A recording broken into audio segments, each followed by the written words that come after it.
Let us consider a wire of length L and area A.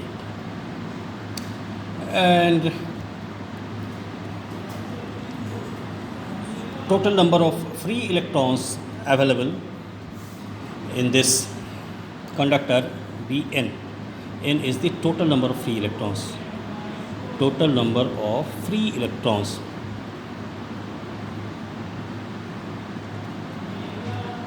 And all these electrons are in random motion. They collide with the molecules and they move in all directions. And if n be the number of free electrons, then if we consider the velocities of electrons, what we get, average velocity of electrons is equal to at any instant u1 plus u2 plus un divided by n is equal to 0. This is the average velocity. These electrons moves in a random way due to the existing temperature of the conductor. Clear? Now, if these electrons are under the influence of any potential difference V, then these electrons starts drifting towards a fixed direction.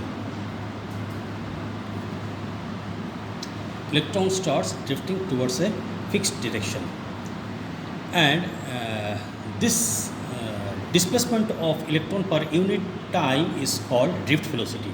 So your drift velocity is the displacement in a particular direction per unit time of the electron under the influence of electric field. So since potential draw is applied across the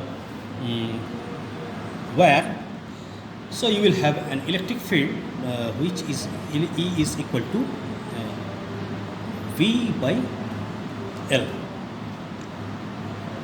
and your drift velocity is the average velocity in this particular direction, u plus a into time t, and your average velocity in this particular direction is 0.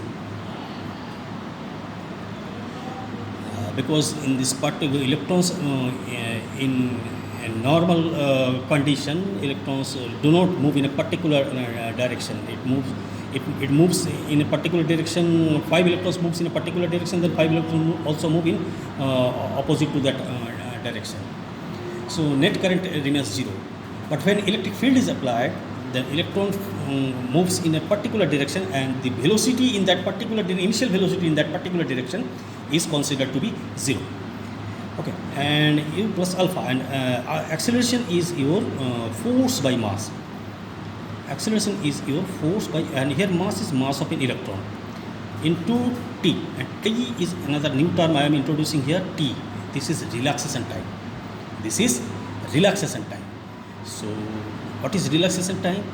Your relaxation time, actually we can define it, the average time that elapsed between two successive collisions of an electron. What is relaxation time? Your relaxation time is the average time that elapsed between the two successive collisions of an electron. Okay, so sometimes electrons moves from here to here, then again from here to here, and so many times are here. Here it may take time t1, here it can take t2, here take t3. So if you consider a particular electron, its average time between two successive collisions is considered to be tau, and that is called relaxation time. Clear? So sometimes, for example, it may take time a second, then a b second, then c second. So average time is going to be by a plus b plus c by 3, because 3 collisions were there. So here we consider relaxation time, not all these individual times for the calculation. Okay. So now you got relaxation time, and your what is your drift velocity? Your drift velocity now becomes it is 0 and force, and your force applying in this uh, equation is E into E divided by mass of an electron into tau. Clear? So this is one of the equation. Now let's find the current. Let this be equation number 1. And to get current, I know that current is rate of flow of charge, that is Q by T, can be considered as Q by T. And your I is equal to Q, and here we will consider this whole length. Electron is moving from here to here. How many electrons are moving? That is n number of electrons are moving from here to here. So Q is equal to your capital N into E, where N is the total number of electrons and E is the charge of an electron, divided by T. And what is your T? Time taken from moving from here to here, electrons. So it is going to be L by Vt. L by Vt.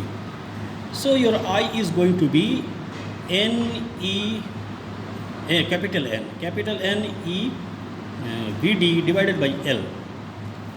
Okay. Now your capital N is the total number of free electrons. Okay. And here again we use a term small n, and a small n is your free electron density, not electron density. It is free electrons density, free electron density, and that is n is equal to total number of free electrons, that is total number of free electrons is n, and divided by volume, and that is n, and volume here in this wire you can see it is A into L. So it is going to be A into L. So what is your capital N from this equation? We can get your capital N is your small n into A into L. And we can replace this here. So if we replace this here, we get I is equal to a small n into A into L into E into Vd divided by L, and L gets cancelled. So your current is become N E A Vd. This is your current in terms of drift velocity. Now you can, if this be equation number 2, we can use the value of 1 in 2. So if we use the value of 1 in 2, what we get? We will replace NEAVD. Your I is your NEAVD, that is drift velocity, and you got your Vd earlier in equation number 1, that is E into E divided by mass of an electron into relaxation time, and I am using Vd here.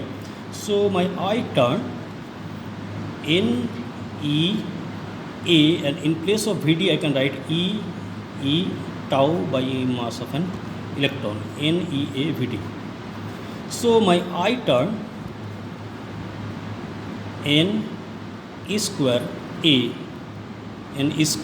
A tau into E divided by ME, N E square A tau E, and here also I can see that your E is equal to V by L.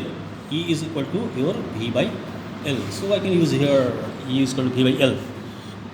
So my I is N square A tau, and E is your V by L, and divided by mass of an electron.